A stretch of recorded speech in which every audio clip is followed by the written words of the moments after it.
Assalamualaikum warahmatullahi wabarakatuh. Perkenalkan, kami dari kelompok 1 yang beranggotakan saya Muhammad Dafa Kasunova Mada Putra. Saya Muhammad Tarik Zaki Amonto. Saya Muhammad Iqbal. Saya Siti Nabila Nursia Rahmat. Saya Najwa Putri Masduki. Saya Miftah Hujana. Dan di sini kami akan menjelaskan mengenai stress and intonation. Selamat menyaksikan.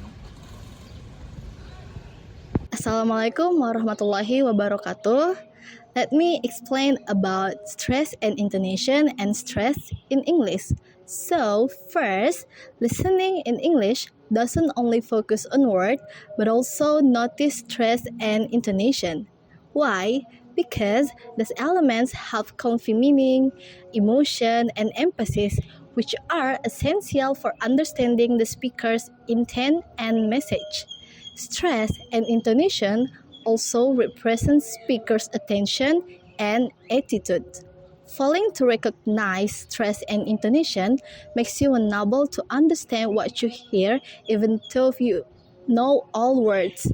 Stress highlights key points and intonation conveys intent. So, missing this case can lead you to misinterpretation.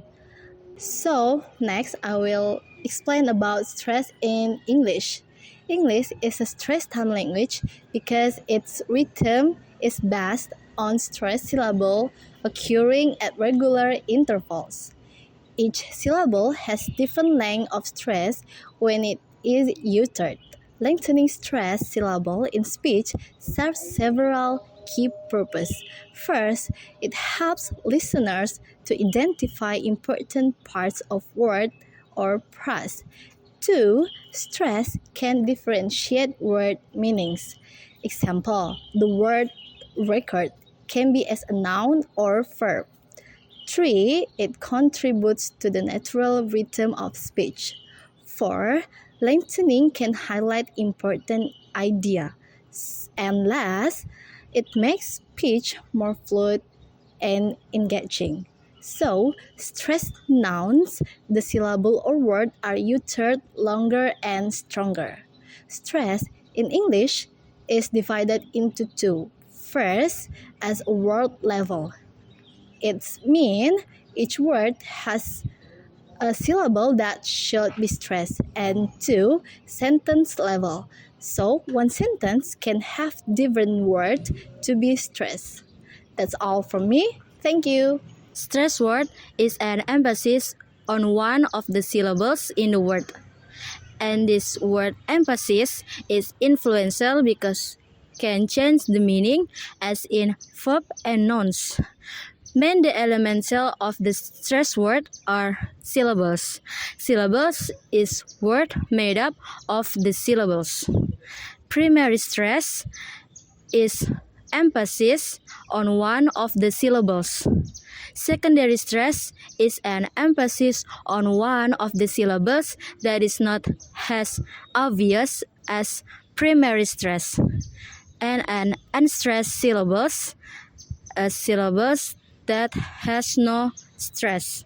The example of the word is teacher, teacher, and the syllables are teacher, teacher.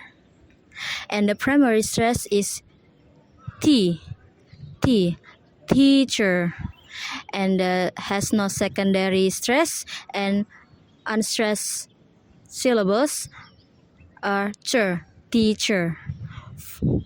Beautiful, the syllables are beautiful, beautiful, and primary stress is beautiful, beautiful, and unstressed syllables are beautiful, beautiful, and has no secondary stress, and receive, and primary stress is receive, and unstressed secondary is receive, and has no secondary stress.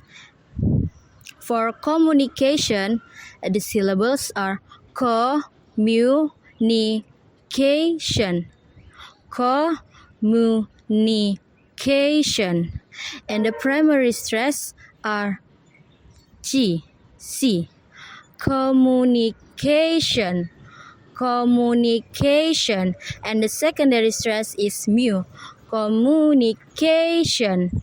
And unstressed syllables are co, mu, and tion, communication. And last, international is the syllables international,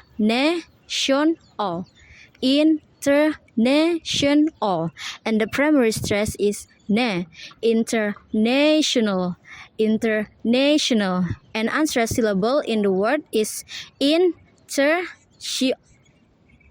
on, and the secondary stress is in, international. Okay, the next material is sentence stress. Sentence stress is about which word we emphasize when we speak. We usually stress important words, and this helps listeners understand what's important in what we're saying. In sentence word, stress are divided in two types. They are function word and content words. Function word are not stress, and function word consist of auxiliary verbs, preposition, articles, conjunctions, and pronouns. And the contents word are stress, and in content words consist of verbs, adjectives, adverbs, and nouns. And different words that are stress change meaning in sentence. Okay, now for the example of sentence stress, listen closely to the sentence. I really love sleeping in the tent. The first example. I really love sleeping in the tent. The stress implies that it's me that like it, not you. The second sentence. I really love sleeping in the tent. The stress implies that I like it so much. The third sentence. I really love sleeping in the tent. The stress implies that I do love it. The fourth sentence. I really love sleeping in the tent. The stress implies that I really love sleeping, not any other activities. Now the last sentence. I really love sleeping in the tent. The stress implies I really love sleeping in the tent, not in other places. Now, for the next example of the sentence, try to figure out what are the possible words to be stressed and what are the difference in meaning. I didn't say he stole the money. Once again, I didn't say he stole the money. The first sentence, I didn't say he stole the money. The stress implies that I didn't say he did it, not others.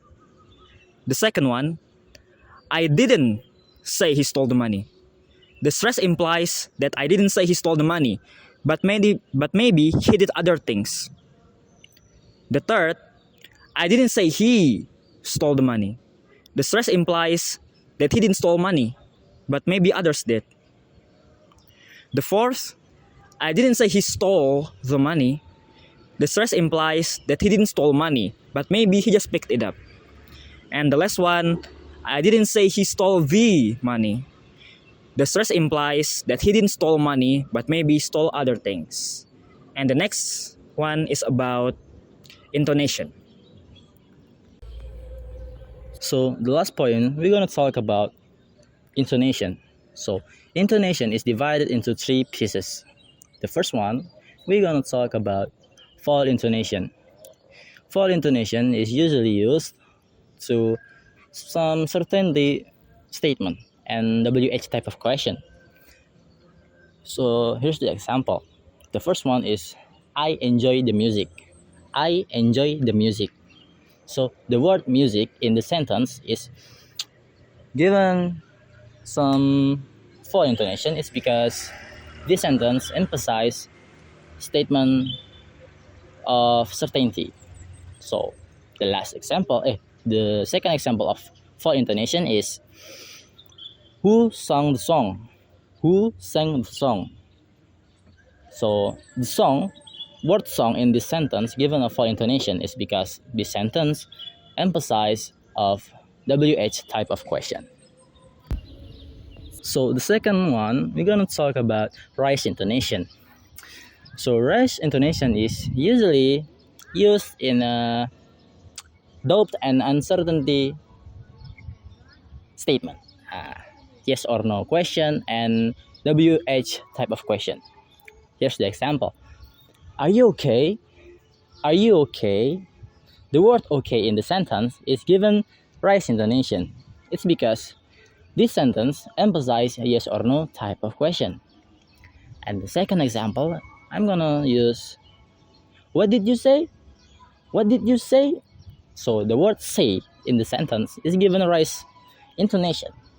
It's because this sentence emphasizes some doubt statement and some WH type of question. That's point of number 2. The last one is rise and fall. Next, intonation, fall and rise. Falling and rising intonation describe the use of rising and falling intonation in a sentence, which serves to emphasize and indicate the meaning, structure of the sentence. Sentence, when you need help, I will help you. The first word help has falling intonation, indicating the end of an idea or information. The second word help has rising intonation, indicating that the question is still unfinished or requires a response. Sentence, no, not really. The word no is said with falling intonation, emphasizing a final or definite statement. The word no is said with rising intonation, indicating that there is additional information or modification to be conveyed. Sentence, that's true, but not always the case. The word to has falling intonation, indicating that the speaker agrees or confirms. The word the in the next part is pronounced with rising intonation, indicating that although the first statement is true, there is still another part to consider. So, the rising and falling intonation helps in giving more nuance and meaning to the conversation or statement. Thank you. Wassalamualaikum warahmatullahi wabarakatuh.